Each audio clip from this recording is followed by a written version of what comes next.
Donald Trump is once again dominating headlines after posting and then deleting a video that has ignited one of the most intense cultural and political controversies in recent memory, a moment that many critics say reveals far more than just another social media misstep.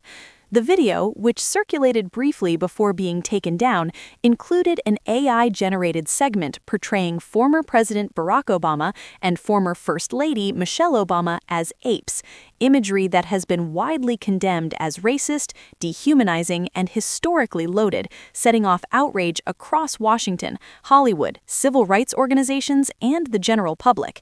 From the moment the clip surfaced, the reaction was explosive and immediate. Viewers did not hesitate in recognizing the imagery as a deeply offensive trope, with roots stretching back centuries, one that has been used repeatedly to justify discrimination, segregation, and violence against Black people. The shock was amplified by the fact that this was not a fringe internet user or anonymous troll, but a sitting president sharing the content. Within minutes, screenshots and screen recordings spread across social media platforms, ensuring that even after the post was deleted, the images would continue circulating indefinitely, impossible to erase from public memory. The speed at which the video spread highlighted a harsh reality of the modern digital age. Once something is posted by a powerful figure, control over its reach is instantly lost. Commentators pointed out that the deletion itself almost intensified interest, prompting more people to seek out the clip and discuss its implications. What might have otherwise remained a niche controversy instead exploded into a national conversation within hours. The video itself was part of a longer AI-generated montage filled with surreal political imagery, exaggerated symbolism, and cartoonish depictions of public figures. Some characters were shown as animals, others as exaggerated caricatures, and the overall tone appeared chaotic and theatrical. But none of that mattered once audiences reached the section involving the Obamas. For many viewers, that single moment overshadowed everything else in the video, transforming what some defenders tried to label as satire into what critics described as an unmistakable act of racial dehumanization. Critics emphasized that satire has boundaries, and those boundaries are crossed when historical racist imagery is revived and repackaged for political messaging. The argument that everyone was mocked failed to resonate with many because the specific history attached to portraying Black individuals as primates carries a weight that cannot be separated from its past. For millions, that single image alone was enough to render any broader context irrelevant. As outrage mounted, Trump's political team moved quickly into damage control mode. Initial responses from the White House and Trump-aligned spokespeople attempted to downplay the situation. They characterized the clip as an internet meme, suggesting that critics were overreacting and intentionally misinterpreting the content for political gain. According to that early narrative, the video was meant to be humorous and symbolic, not racist, and outrage was being manufactured by Trump's opponents and amplified by hostile media. That explanation failed almost instantly. Commentators across the political spectrum pushed back hard, pointing out that context does not erase impact and that humor does not excuse harm. Media analysts argued that dismissing racist imagery as a joke is itself part of the problem because it minimizes the lived experiences of people who have been affected by those stereotypes for generations. Historians and civil rights advocates appeared on television and flooded social platforms explaining that portraying Black people as primates is not random or accidental imagery, but one of the most infamous tools of racist propaganda in modern history. They emphasized that intent becomes irrelevant when the harm is so obvious, so documented, and so widely understood. According to these experts, the damage lies not just in the image itself, but in the normalization of such imagery at the highest levels of power. When a president shares it, critics argue, it sends a signal that these ideas are acceptable to circulate in mainstream discourse. As criticism intensified and refused to die down, the narrative shifted again. The video was quietly deleted, and a new explanation emerged from Trump's camp.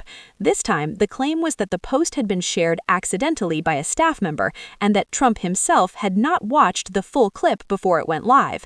According to this version of events, the offensive segment was overlooked during a brief review, and its inclusion was unintentional. But this, instead of calming the situation, raised even more questions. Observers asked how any political content, especially something generated by artificial intelligence and posted from a presidential account, could be shared without thorough vetting. Others questioned why the video remained online long enough to go viral if it was truly an error, and many pointed out that blaming a staffer did not absolve the president of responsibility for what appeared under his name and authority. To critics, the explanation sounded less like accountability and more like deflection. Trump eventually addressed the controversy directly, but his response only deepened the divide. He insisted he did not intend to post anything racist and said he had only seen the beginning of the video. He rejected calls for an apology, stating that while he condemns racism broadly, he did not believe he personally had done anything wrong in this situation. That refusal to apologize became a focal point of the backlash. For critics, it reinforced what they described as a long-standing pattern. Controversial content is shared, outrage erupts, responsibility is deflected, and the conversation eventually moves on without accountability. They argued that this cycle has become normalized, allowing increasingly extreme behavior to pass without meaningful consequences. For supporters, however, the refusal to apologize was framed as strength, another example of Trump refusing to bow to what they view as politically motivated attacks. The political response was swift and intense. Democratic leaders condemned the video in the strongest possible terms, accusing Trump of stoking racial division and normalizing hateful imagery.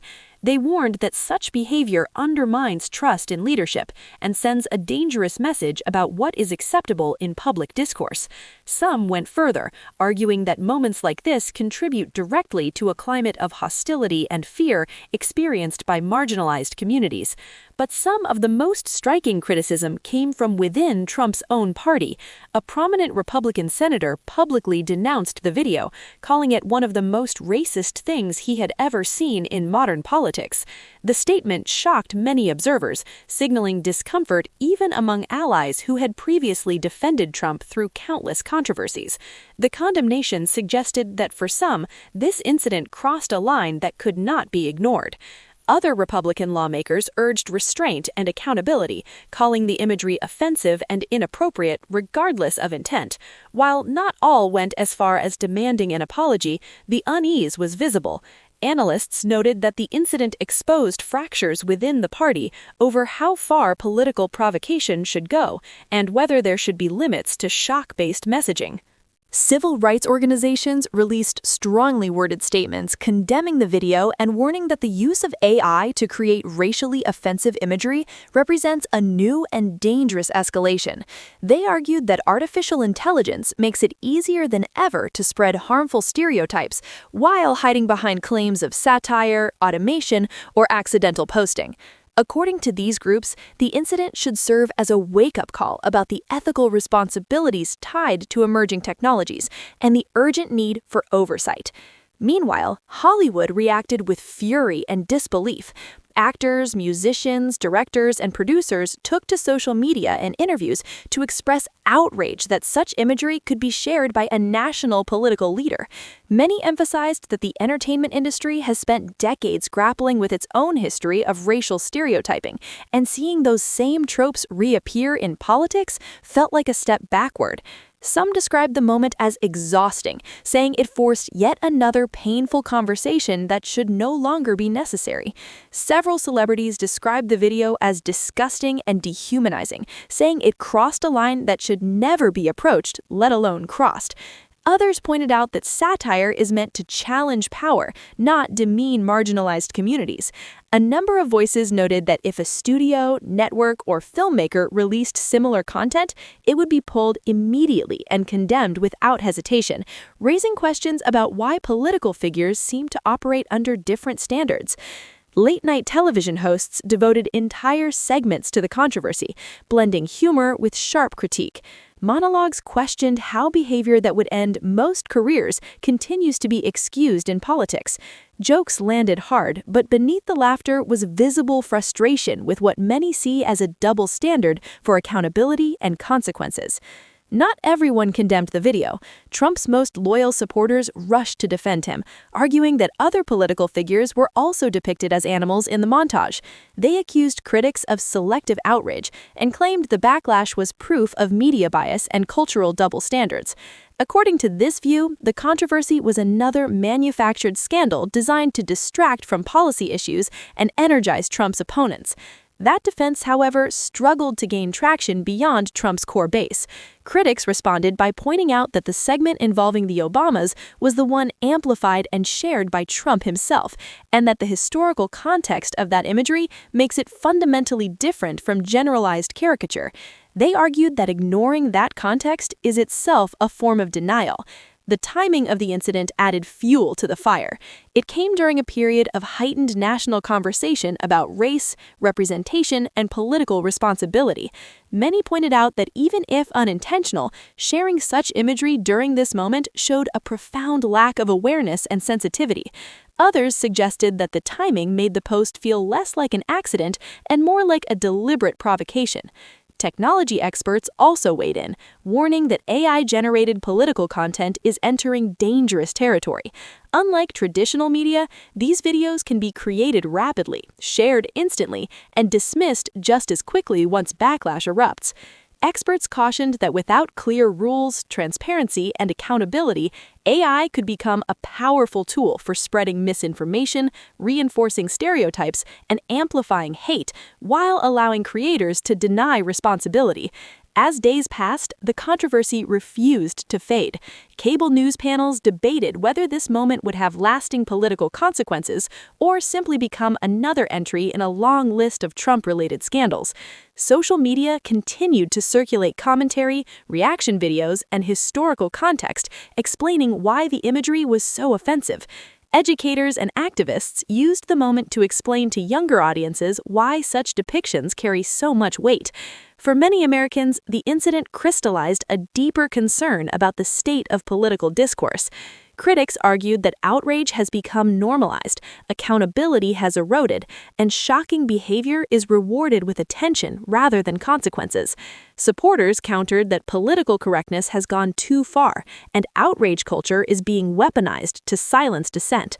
Neutral observers acknowledged that, regardless of intent, the impact was undeniable.